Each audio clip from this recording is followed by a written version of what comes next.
From noontime show to GMA Prime series, Christopher Diwata na nagpa-viral sa What Happened Vela meme, mapapanood na rin sa mga batang riles.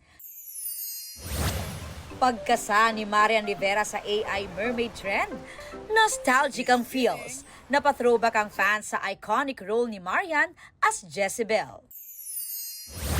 Rachel Gupta ng India nag-resign bilang Miss Grand International 2024. Sa kanyang social media post, itinuturing daw ni Rachel na most cherished dream of her life ang makoronahan. Pero matapos anyang manalo, sunod-sunod na raw ang broken promises, mistreatment at toxic environment na hindi na raw niya kayang tiisin. Sa statement naman ng Miss Grand International, inanunsyo nitong tineterminate na nila ang title ni Rachel bilang Miss Grand International 2024.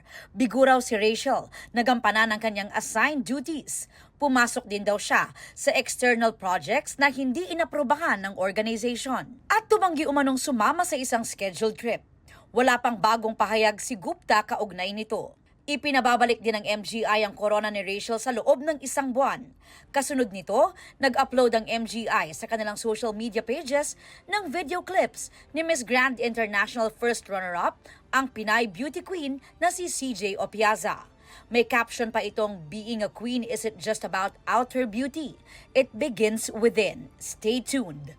Walang inanunsyo ang MGI kung sino ang papalit kay Gupta. Aubrey Carampel nagbabalita para sa GMA Integrated News.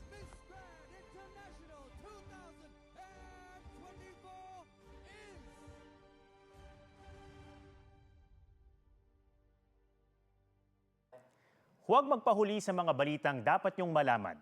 Mag-subscribe na sa GMA Integrated News sa YouTube.